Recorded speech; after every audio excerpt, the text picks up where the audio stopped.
Olá, amigos, amigas, espero que vocês estejam todos bem.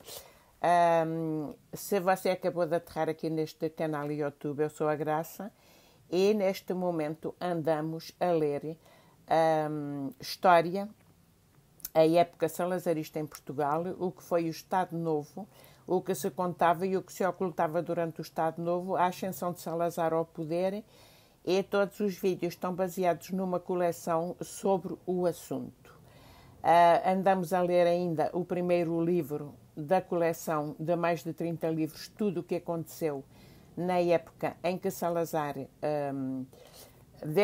desde a queda da monarquia, até terem ido chamar Salazar para dirigir o Ministério das Finanças e por aí fora, e vai até ao 25 de abril de 1974, quando a gente se tornou um país democrático. Portanto, hoje vou fazer o primeiro vídeo sobre a queda da Primeira República. E esta parte desta parte do livro sobre a queda da Primeira República foi escrita por Maria Alice Samara. E diz assim logo na primeira página: porque se afundou a Primeira República. Em primeiro lugar, o republicanismo era um fenómeno minoritário, em boa medida próprio da pequena burguesia e das classes médias citadinas. O republicanismo não tinha uma implantação uniforme no território nacional. Era essencialmente um fenómeno urbano. Ora, a província não era republicana, exceto por pequenos grupos ou indivíduos.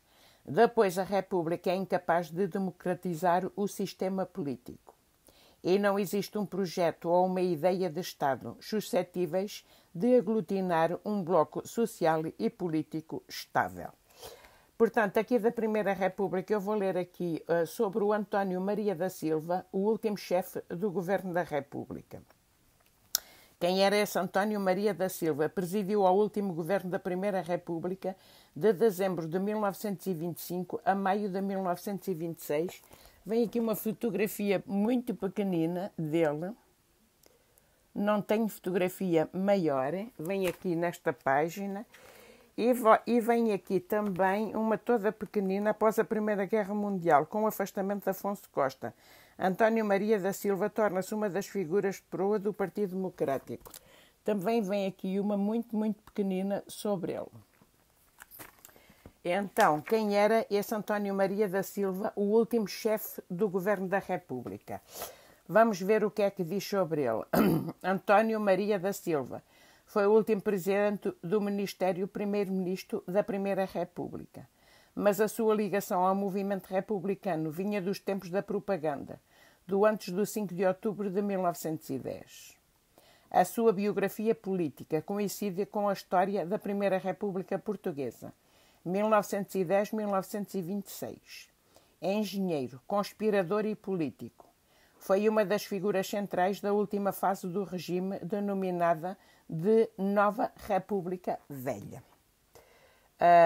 Eu não sabia de todo esta parte da história, confesso com vocês. Sou franca, não tinha absolutamente nenhum conhecimento disto e não me lembro de ter estudado isto na escola. Eu acho que não estudei nada a partir da queda da monarquia. Em novembro de 1925, os democráticos tinham vencido as eleições e António Maria da Silva é chamado a formar governo de dezembro de 1925 a maio de 1926. Em 1925-26, assiste-se a uma fase de hegemonia do Partido Democrático, dos denominados bonzos, de António Maria da Silva, a ala direita do partido.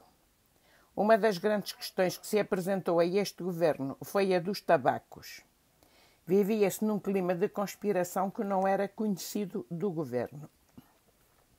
António Maria da Silva nasceu em Lisboa a 26 de maio de 1872.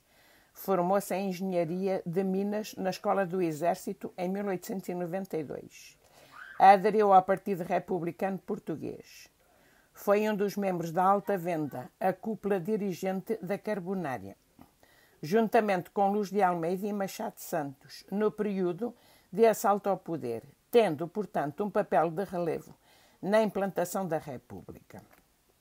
Foi secretário-geral do Ministério do Fomento, comissário da República junto da Companhia dos Tabacos e deputado. Em 1903, sobraçou a pasta do Fomento. Até 1914, alinhou com o Grupo Independente e depois com o Partido Democrático. Fez parte da Junta Revolucionária do 14 de maio de 1915, que apiou do poder o governo de Pimenta de Castro. Foi novamente responsável pela pasta do Fomento e, em 1916, foi o primeiro titular da pasta do Trabalho. Com o golpe sionista do 5 de dezembro de 1917. Os democráticos foram afastados do poder. António Maria da Silva esteve preso e foi considerado como um dos conspiradores contra o regime de Sidónio Pais. No pós-Primeira Guerra Mundial, depois do afastamento de Afonso Costa, torna-se uma das figuras de proa do Partido Democrático, liderando vários ministérios. Afastado com o 28 de maio, esteve com a oposição ao Estado Novo, morreu em 1950. Portanto, ainda morreu na época do Salazar. Então, o que é que diz aqui a queda da Primeira República? A República, inaugurada em 1910, não teve uma vida fácil, mas também fez pouco por facilitá-la. Escrito por Maria Alice Samara. Aqui nesta página, eu vou só ler esta primeira parte daqui da queda da Primeira República e depois deixo para amanhã o resto. Porque se afundou a Primeira República. Em primeiro lugar, o republicanismo era um fenómeno social e politicamente minoritário, em boa medida próprio da pequena burguesia e das classes médias urbanas. Não tinha uma implantação uniforme no território nacional. Depois é incapaz de democratizar o sistema político. E, por último, não existe um projeto ou uma ideia de Estado suscetíveis de aglutinar um bloco social e político estável e viabilizador do novo poder. A historiografia sobre o período republicano tende a utilizar uma divisão cronológica, que já se tornou clássica, dividindo o período de 1910 a 1926 em 3 fases. A primeira fase da República até à Primeira Guerra Mundial. A segunda, a conjuntura de guerra e do sionismo. E, finalmente, a chamada Nova República Velha. Ou, dito de outra forma, a fase de tomada do poder das primeiras medidas, bastante valorizada, a crise do período central e a fase final de decadência. Este é o primeiro vídeo sobre a queda da Primeira República. Se vocês se interessam de saber o que é que está escrito nos livros ao pormenor, tudo o que se passou na época salazarista vai-se passar por muita coisa. Acompanhe aqui os vídeos desde a cultura, o que se passava a nível de cultura, a nível de escritores, a nível de fotógrafos, as artes, como é que acontecia, está tudo nos livros, mais de 30 livros, uma coleção que eu tenho mais de 30 livros, e que eu comecei a ler agora porque estou na reforma, e decidi partilhar com vocês. Todos os dias um bocadinho, quando eu leio, eu ligo a câmara e partilho isto com vocês. Amigos, bom sábado para todos. Estamos sábado e muitos, se calhar, vocês estão de fim de semana. Eu estou reformada, os dias são muito iguais neste momento. Vou ocupando os meus dias a cultivar-me, porque o saber não ocupa lugar, sempre ouvi dizer desde o início.